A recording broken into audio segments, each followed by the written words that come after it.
Helena Roseta e Diogo Feio estão frente a frente na edição da noite. Muito boa noite aos dois. Helena Roseta, comece por si e pelo tema que escolheu para a nota prévia desta sexta-feira. A minha nota prévia hoje foi um debate que teve lugar hoje na Assembleia da República. Houve uma iniciativa de cidadãos para alterar a lei do aborto, IVG, Interrupção Voluntária da Gravidez, e há uma iniciativa também da maioria que não acompanha completamente a iniciativa de cidadãos, felizmente, mas em todo caso é lamentável. E, portanto, o que é que se passou? Não foi aprovado nada, portanto, aquilo baixou tudo às comissões para ser apreciado e agora daqui a 20 dias volta. Mas, no fundo, aquilo que eu quero chamar a atenção é isto. Houve um referendo em Portugal, esse referendo ditou que, em princípio, a IVG deveria ser despenalizada e isso foi feito, a legislação foi alterada nesse sentido. E agora vem uma iniciativa de cidadãos, está no seu direito de pedir aquilo que querem, mas pedirem coisas inaceitáveis. O que eles querem é castigar as mulheres, punir as mulheres. Uma das coisas que a iniciativa de cidadãos que está pendente na Assembleia da República pede, que eu acho absolutamente inconcebível, é obrigar a grávida que pretende fazer uma IVG, por opção, a subscrever o documento ecográfico impresso. Quer dizer, é obrigada a subscrever a ecografia. Isto é uma coisa inacreditável, é uma coisa punitiva. Estamos outra vez nos tempos da Inquisição, ou quê? Enfim, a maioria não acompanhou não sei o que é que vai acontecer esta iniciativa, espero que seja chumbada. A maioria não acompanhou, mas apresenta um projeto que eu também acho inacreditável, que no fundo é dizer assim, bom, a única coisa que nós queremos mudar aqui, a lei está bem, tudo bem, a única coisa que nós queremos mudar é que quem for fazer uma interrupção voluntária da gravidez por opção tem que pagar a taxa moderadora. O que é que acontece hoje em dia? As grávidas e as parturientes estão isentas de taxas moderadoras por definição. O que a maioria nos está a dizer é que a pessoa que vai fazer uma IVG tem que anunciar previamente que quer fazer uma IVG por opção e paga. E as outras pessoas, e pode até uma pessoa ser grávida e estar num aborto natural, espontâneo, não paga. Mas se for por opção, paga. E esta diferenciação, na minha opinião, é lamentável. Isto é, mais uma vez, punir as mulheres, é andar para trás. E, portanto, hoje não houve coragem dos deputados da maioria para votar coisa nenhuma, mandaram tudo para a Comissão, para logo se vê. Mas eu queria aqui dizer que já chega de castigarem as pessoas. Andam-nos a castigar por tanto lado, não castiguem mais as mulheres. Respeitem os resultados do referendo. E se quiserem mudar isso, façam outro. E o povo que se pronuncie outra vez. Mas não venham pela porta da Secretaria, pelas taxas e pelas taxinhas, punir as pessoas por uma coisa que a lei já garantiu, que era legítimo, pode ser feito, deve ser feito gratuitamente e que ainda por cima tem contribuído para diminuir o número de abortos em Portugal. Diogo Feio, sua nota prévia, por favor. Eu só quero dizer aqui uma coisa, nós temos uma combinação, não comentamos as notas prévias uns dos outros, portanto eu não vou comentar, mas discordo frontalmente daquilo que aqui foi dito pela Helena Roseta e, portanto, quero deixar aqui esta nota anterior à minha nota prévia, não vou fazer mais comentários, temos esse princípio. O meu minuto, minha nota prévia, é sobre o anúncio que foi feito de um plano de proteção, estou a chamar assim relativamente ao sigilo fiscal em Portugal. Nós, em vários frente a frente, tivemos aqui a discutir precisamente essa questão, à volta de uma lista VIP. Foi sendo assumido pelo Governo um conjunto de intervenções que pretendia fazer e hoje uma delas tem a ver com este plano, que tem medidas, algumas são para curto prazo, outras são para médio prazo, e eu salientaria a ideia de que exista anualmente, por parte da Inspeção-Geral de Finanças, um relatório feito à autoridade tributária em relação à forma como está a funcionar o sigilo fiscal em Portugal e um conjunto de medidas de natureza informática e que tem até a ver com os operadores internos e os operadores externos, que são muitíssimo, ou serão muitíssimo diminuídos, que são de aplaudir. Eu aplaudo quando existe capacidade de reação perante os problemas e mal é possível se faça a atuação que é devida. Vamos então avançar para a Grécia. No atual ponto de situação está a decorrer nesta altura uma manifestação na Praça Central de Atenas, na principal praça de Atenas, onde o Governo voltou a repetir apelos ao não. O que é que consegue prever para segunda-feira? Isso não consigo prever nada. Desde logo vamos ver o que é que vai dar o referendo. Sabe que eu habituei-me, já com estes anos, a não fazer grandes previsões sobre resultados eleitorais. Até me lembro, por exemplo, olha, um primeiro referendo sobre a matéria de que a Helena falou, sobre o aborto, toda a gente dizia que ia dar um determinado resultado e deu o contrário. E, portanto, muito mais em referendos ter aqui cautela. Agora, há uma coisa que me preocupa, é que segunda-feira, aquilo que vai suceder segunda-feira é para nós um total desconhecido. E isto tem que gerar alguma preocupação, porque quando estamos numa moeda única que pressupõe regras comuns, princípios comuns, cumprimentos que sejam comuns, nós não sabermos aquilo que vai suceder na segunda-feira é evidentemente preocupante. Eu prefiro muito mais, com toda a sinceridade e sem estar aqui a fazer um amesquinhar daquilo que sucede na Grécia, eu devo dizer que prefiro muito mais uma circunstância como a portuguesa, em que se cumpriram aquelas que eram as obrigações perante os credores, que se tem uma economia que está a crescer, se tem uma confiança que atinge patamares do início deste século, se tem o setor empresarial e industrial também em crescimento, se está, em relação à linha do desemprego, a ter uma reação que é positiva, sem que ainda se tenha atingido aquele que deve ser o objetivo, tudo isso nos leva a, de facto, pensar que os extremismos não levam a muito. Desde janeiro... Leva-nos a esta necessidade de estarmos constantemente a dizer que não somos iguais aos gregos. Não, deixe-me só explicar uma coisa, é que em janeiro deste ano, a perspectiva para a economia da Grécia era já de 3%. crescimento. De crescimento da economia, mais do que a questão do déficit. Havia índices de confiança que estavam a melhorar. Um sistema bancário que, com auxílios, tinha a sua ajuda, porque eu devo dizer, me faz bastante impressão ver aquelas imagens de desespero, de bancos fechados, de corrida aos multibancos, de pessoas à espera para poderem levantar 60 euros. Tudo isto é algo que me preocupa muito e que não se tinha visto, na Grécia, em toda a história da moeda única, em circunstância nenhuma. Está-se a ver agora. E, portanto, isso são elementos que nos devem deixar com alguma preocupação e dizer que, com certeza, o referendo é um ato da democracia.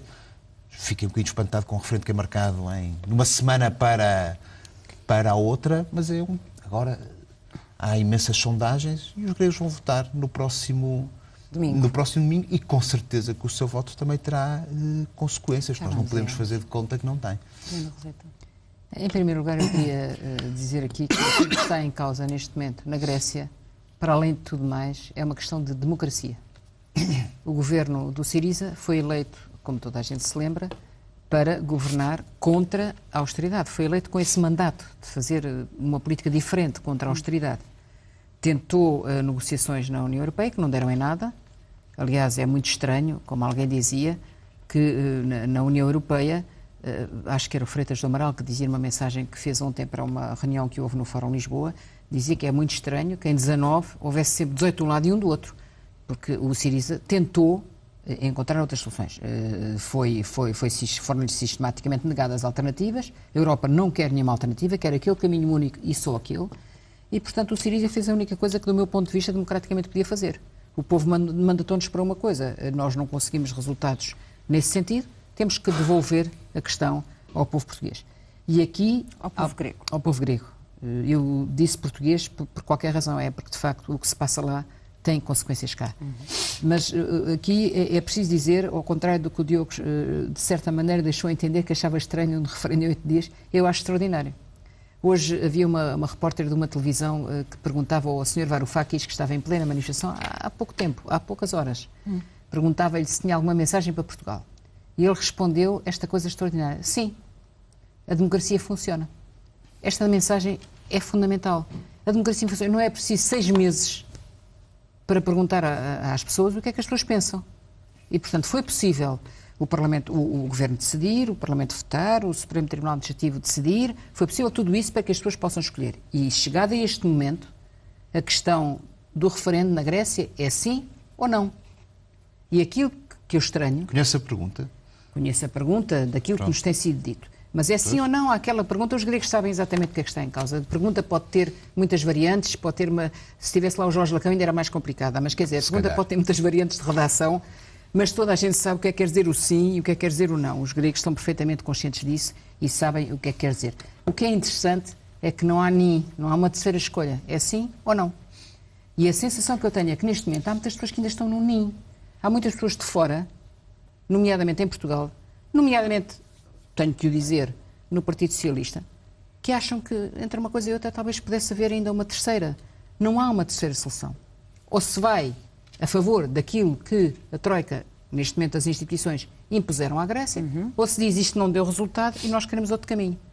E portanto, ou sim ou não. Isto parece-me elementar e, de facto, já disse aqui uma vez e volto a dizer, eu acho que nós, portugueses, fomos mais servis, dobrámos o pescoço, ou talvez nem tanto, porque se calhar o governo que queria fazer era exatamente o que a Troika pediu, e portanto queria empobrecer os portugueses e conseguiu. Queria dizer sempre que sim à senhora Merkel e conseguiu. Queria, aliás, usar o que a senhora Merkel queria fazer em favor do governo português e conseguiu, mas não aumentou os nossos graus de liberdade, nem aumentou a dignidade do povo português. Nós fomos simplesmente subjugados por uma austeridade que não pedimos e estamos obrigados a pagar uma dívida que não contraímos. Não foi o povo português que a contraiu. Eu achei muito curioso ontem, no lançamento do livro do Sr. Relvas, o Sr. Durão Barroso vir dizer foi a crise que inventou a Troika, não foi a Troika que inventou a crise. Que interessante. Não é essa a narrativa do governo. A narrativa do governo é quem inventou a crise e quem trouxe a Troika foi o Partido Socialista. Mas portanto, eu já explico o que é que o Dr. Durão Barroso quis dizer. Parece muito simples. Mas não foi bem isso. Não foi bem isso. Mas foi assim que eu entendi. Então percebi mal, ainda bem que eu também não estava lá, porque tenho mais que fazer do que ir a esses lançamentos, seja como for. Isso é um fait divers no meio disto tudo. Onde eu quero chegar é isto. O que está em causa na Grécia é um problema de democracia, não só da Grécia, mas dos povos europeus. É um problema que nos interessa a nós portugueses e é saber se alguém consegue não só resistir, mas abrir a porta a uma política diferente. Ou estamos todos no pensamento único ou há alternativas? Esta é que é a grande questão. Ora bem, só uma primeira nota sobre a questão da democracia num dia em que em Portugal se aprovou legislação no sentido de diminuir os prazos eleitorais. Eu não acho que eles precisem ser... Pronto, e portanto foi bom. Agora, eu tenho muitas vezes a dúvida sobre a democracia supersónica. É necessário alguns cuidados para se fazer este género de coisa, até porque depois andamos na interpretação do que quer dizer aquela pergunta. Ela objetivamente determina a participação ou não dentro da zona euro. Não é isso que está na pergunta, como sabe. Mas é que a consequência é que, repara uma coisa, as consequências... A pergunta já não tem que a base democracia... de porque aquele acordo já exatamente, desapareceu. É uma pergunta sobre uma coisa extraordinária, é uma pergunta sobre um acordo que já não existe. Portanto, quer dizer, nós também... Sim, senhora, as questões da democracia, totalmente de acordo. Agora, estar a fazer um referendo sobre um acordo que não existe... Há uma proposta de acordo que foi feita. Não sei, mas já não existe esse acordo. Desculpa, já não existe. É a mesma coisa que estar aqui a fazer um referendo sobre uma lei que já foi revogada. Não tem sentido. Diogo, desculpa, o acordo não foi consumado, mas a proposta foi feita. Não, mas é que a proposta... Vamos cá ver uma coisa. Uma proposta que foi feita e que foi retirada, portanto, eu não percebo, está-se a sujeitar a referendo o quê? E depois podemos ter sobre isso uma consequência. É que a consequência depois tem a ver precisamente com a questão da participação ou não dentro da zona euro. Porque eu respeito muito a vontade dos gregos. Mas quem está dentro de uma moeda única também tem que respeitar a vontade dos letões, a vontade dos alemães. A vontade não é verdade. Não é verdade. Não diminua a democracia. Isso é que é diminuir a democracia. É estar a dizer que isto é vontade da Sra. Merkel. E já agora, também a Sra. Merkel, no seu país, tem um eleitorado. E há democracia. É que, de vez em quando, parece que esse elemento é um bocadinho esquecido. Mas houve uma coisa muito curiosa. e que eu acho que é um dos grandes elementos de todo este processo. É que surgiu a ideia, vem aí o Syriza, que é contra a, entre aspas, austeridade. Mas nós ficámos a saber qual é que era o plano do Syriza. Era aumentar a tributação sobre as pensões, aumentar a tributação sobre as empresas, aumentar a tributação sobre os cidadãos, aumentar o IVA. Isto o que é? Olha, Isto agora já não é, isto agora já não é austeridade. Isto não é sério, o que você está a dizer não é verdade. Não é verdade? Não. Não é verdade. Diga-me uma destas coisas que eu disse aqui que não seja verdade e que não estivesse no programa com o Syriza. Já lhe respondo. É que estar a atirar com uma coisa, isso não é verdade, e depois já lhe respondo, não havendo hipótese de réplica. Não é verdade dessa maneira. Não é verdade desta maneira? Não. O quê? Não estava previsto tudo isto? Diga-me uma das coisas que não tivesse prevista. Eu já lhe respondo. Não, está bem. É que eu gosto pouco que, quando estou a falar sustentadamente, que me digam que não é verdade. Com toda a sinceridade tenho que o dizer. E tudo isto deixa clara uma coisa. Não há moeda única com umas regras para uns e umas regras para outros. Isto não existe. Isto não existe. Mas é uma questão de bom senso, acima de tudo. Não considerando eu que a gestão europeia de toda esta questão foi uma coisa muito brilhante, porque está longe de ter sido. Porque também há aqui fenómenos de natureza política que se têm que ter em atenção e da própria forma como se irá organizar a partir deste momento a União Europeia. Agora, não convém é que nós pensemos, vieram aí os salvadores da pátria, parte da esquerda, eu recordo aqui afirmações, não foram de mim, foram entusiastas por parte do Dr. António Costa relativamente a esta matéria no início. Depois a coisa foi modificando e, de facto, aí concordo totalmente, estamos numa fase em que o Partido Socialista está no ninho em relação a esta matéria. Para poder haver... Ao contrário, se calhar tem uma diferença de grau pequena em relação a todos os governos socialistas que estão dentro do Conselho Europeu e que pertencem à mesma organização do Partido Socialista quanto a Partido Europeu, que são vários governos e que estão contra esta posição que tem sido assumida pelo governo grego e alguns, aliás, de forma bastante sonora, que também é outra coisa que nós nos esquecemos. Que parte daquela elencagem é que contestava? Quando o Diogo fala que o programa de Syriza queria aumentar impostos sobre as empresas e aumentar impostos sobre as pensões, aumentar impostos sobre as pensões mais altas e aumentar impostos sobre as empresas mais lucrativas. Atenção que não é a mesma coisa. Estamos a falar de grandes e de pequenos. Desculpe lá, agora falo eu. Também não era só sobre isso. Estamos a falar de também me interrompeu, não era só sobre isso, já agora. Ok. Pois. Estamos a falar Tinha lá uma sobretaxa, por exemplo. Não vamos agora, mas quantas e quantas sobretaxas é que o atual governo português mandou fazer sobre tudo e mais alguma coisa? Mandou uma. Sobretaxa mandou uma. Desculpe lá, mas há impostos. O governo português, sobre essa matéria, o melhor é estarem muito caladinhos. Não é. Porque o Sr. Passos Coelho veio dizer na campanha eleitoral que não ia aumentar os impostos. Tumba! É tal sobretaxa que este ano já pode baixar e bastante. Baixará, se não não é baixará. Logo veremos depois das eleições se a gente recebe ou não recebe essa verba que nos anunciaram. Mas a questão não é essa. Está no orçamento. Portanto, o atual governo não tem muita autoridade porque carregou na carga fiscal em Portugal e de que maneira, e não apenas sobre os... E não carregou mais porque o Tribunal Constitucional não deixou passar. Não carregou mais porque o Tribunal Constitucional não deixou passar. Felizmente temos essa possibilidade em Portugal. Agora, aquilo que eu queria dizer... Curiosamente, o Tribunal Constitucional não cortou nenhuma medida de aumento de impostos. Não estou a dizer isso, mas não deixou passar os escalões, não deixou passar... Havia agravamentos sobre pessoas... A questão é esta, meu caro amigo, é que distinguir entre os grandes e os pequenos. Aqui já não é um problema de esquerda ou de direita, é grandes e pequenos. Não. E, portanto, ou você está... Desculpa. Na altura em que o Governo ia baixar as pensões para todos, o Tribunal Constitucional aquilo considerou que deveria ser mais, mas já estava previsto pelo Governo. Já estava prevista pelo Governo essa medida. É um dado objetivo. Este governo fantástico chegará ao momento em que a gente vai julgar o governo português, não é agora, há de ser não sei quando o inquilino de Belém disser quando é que é, lá saberemos, será em setembro ou será em outubro. O inquilino de Belém, que é o Presidente da República, diz... Não digo outra palavra e vou dizer porquê. O Presidente da República marca as eleições de acordo com a lei eleitoral. Com certeza, mas eu não posso aceitar que o Sr. inquilino de Belém, o Sr. Sr. Presidente da República, porque o escolheram para isso, eu respeito a escolha dos portugueses, mas não respeito quem... Eu não respeito quem foi escolhido pelos portugueses e depois vem dizer em relação à Grécia, numa total displicência, são 19, saem e ficam 18. Isto não é aceitável. Já foi explicado qual era o sentido dessa declaração. E não é aceitável, é muito mal. Eu, como portuguesa, senti-me tão insultada, por isso é que eu estou dizendo inquilino de Belém, e é o mínimo que eu posso dizer, para não dizer pior. Não acho que seja a melhor forma Senti-me tão insultada. Como é que é possível quando está todo mundo preocupado com o que está a passar na Grécia, todo mundo preocupado com a Europa, quando está o Sr. Obama a telefonar para a Sra. Merkel, quando a própria China, que não é um país democrático, está a dizer à Sra. Merkel e aos Mas só países... uma explicação sobre o sentido dessa certeza, declaração, não estou a dizer que a todas as faria, mas já foi dada uma explicações, explicação. mas é muito mau.